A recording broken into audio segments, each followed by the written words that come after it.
got to pinch myself every morning and realize that this is real life. But it's all those people that give me the opportunity to keep curling and keep going after these dreams. Curling now enters the Sports Weekend spotlight.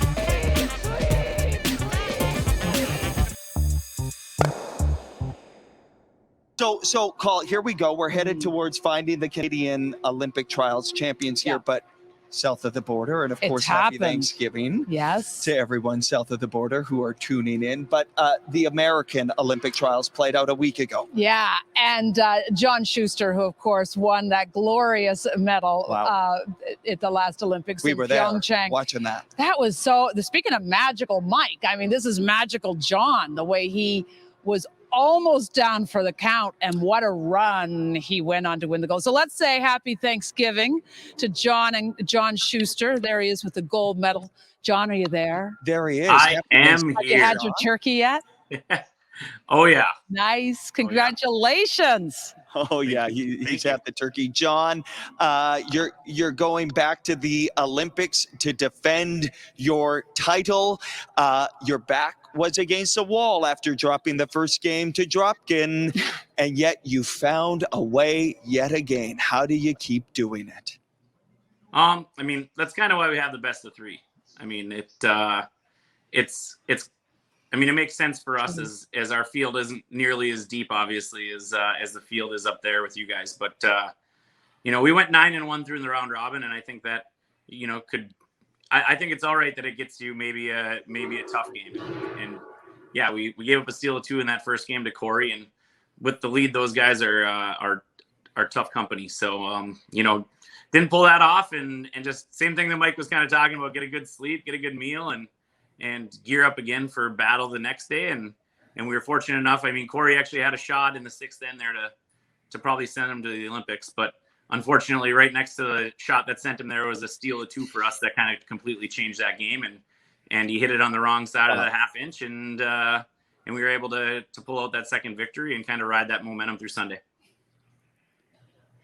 Don't you love it? The wrong side of the inch. When it's your way, you'll really, really love it. When you're not on the right side of the inch, you're like, what just happened? All right, let's talk about you say you love it, Colleen, but you say you love it, but at the same point, I've been there, and Corey's one of those great players, and as relieved as I was that he was on the wrong side of the inch, there was definitely nothing loving anything about that, because my heart was breaking for him at the same time. So. Right. He's a good guy. That's John good Shuster. perspective. Yeah. Let's talk about the field that you're going to face in Beijing. And we don't know the entire field, but when you look at sort of the play, especially everybody's talking about Bruce Mowat right now, how the depth of the field on the men's side, what are you expecting? I mean, all you got to do is look at it. It's a deep field with a lot of teams in the top 6 that have qualified already. With world medals and Olympic medals, to their credit, including obviously Nicholas Edin, who's going to be the hungriest person on planet Earth when he gets there. So it's definitely defending that Olympic gold medal is going to be no small task, because it's an incredible field that I think now too, through 4 years of playing 5 rock rule, I think everybody kind of has their own way of dealing with it, and have all been uber successful with that too. John, I want to get your perspective on what you're going to do from now until the games. Of course, the conversation in Canada is always, are we doing these trials too close to the Olympics, 71 days away from the games today? What are you going to be doing with the time from now until the games to prepare? And do you feel like you need more time? This is the exact same as it's been for a couple Olympics for us here. And I think, it's a good amount of time, as long as you don't, overextend yourself. I think in 2014, we had to go to the Olympic qualifier like Chris has to do for mixed doubles coming up here in a week and a half. So we went to Germany, then we came back and we played an event in the States, and then we went and played in Scotland and came back, and we did all this travel, and that was too much. But, I think we kind of got a pretty good beat on what we needed to do. So, we have an event coming up in the middle of December that we're going to play in. And then actually they moved our national championships up to the beginning of January, the 1st to the 9th, so that we would have championship ice all the 6 teams that were at the trials plus 4 more teams are going to be there, and we're going to get a great competition Nice. the beginning of January. And I think that's a pretty good, period of time to get done there and then assess what work we need to get done before we head, for Beijing at the end of the month. John, your Cinderella story to win the Olympics at the last games. How did it change your life? I mean, you seem like it hasn't changed it at all, but I know, boy, you guys were Hollywood and starry lights and everything else. I mean, can you give us some idea of what changed for you, especially south of the border, and maybe the impact of that Olympic gold on curling in the U.S.?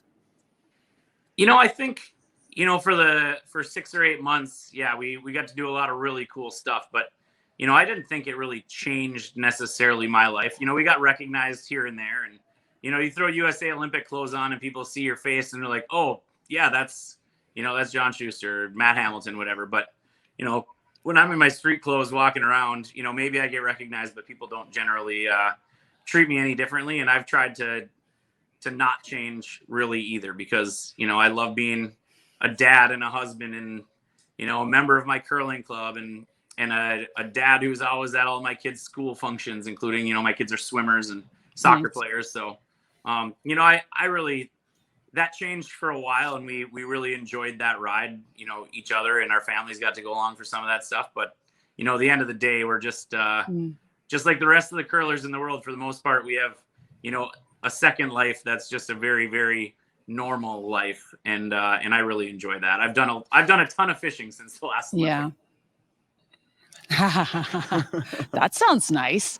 That sounds quite leisurely. We want some people to wave to you because we've got an American themed song show tonight, and they're from the Margarita Curling Club, and they love you. You're like, go John, go, right? Yeah. So they've come up from the States to watch the Canadian Olympic trials for fun. So. Absolutely, and we're going to go to them next, John. Yeah, thank and you. There they are. I think we have them on, and you can see them all there.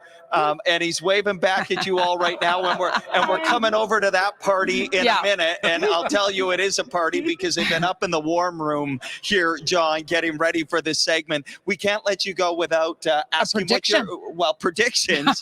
Predictions. What we're going to ask I was going to get a bit what he's thankful for. It's American Thanksgiving, but predictions and what you're thankful for, John. Seeing what we've seen so far this week, it's hard to bet against the 2 teams that, kind of control their own destiny to make it to the final. So, obviously Tracy Fleury and her team are playing pretty incredible, but, it's very, very easy to see Team Holman lurking there. It looks like they got it together. And when Rachel girls get on a run, if Krista somehow lets her into the playoffs, watch out. But my heart's going out there for my Northern Ontario. So go Team McCarville. Let's get this thing done. And, on the men's side, oh, cool.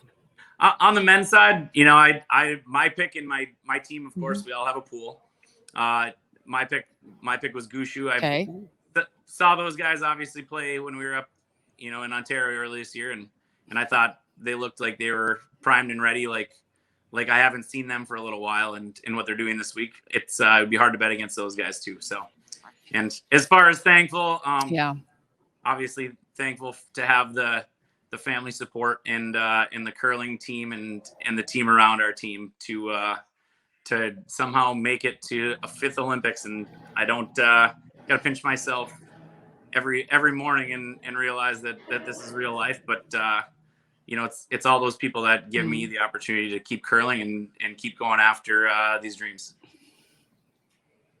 That's a beautiful thing to be thankful for. Awesome. Devin and I will be bugging you for interviews when we see you in Beijing, and it'll be nice to see you in Beijing too. So that's a ways away still, but happy Thanksgiving. Happy Good to have you on the John. show. Always good to see you. Thank you so much, guys.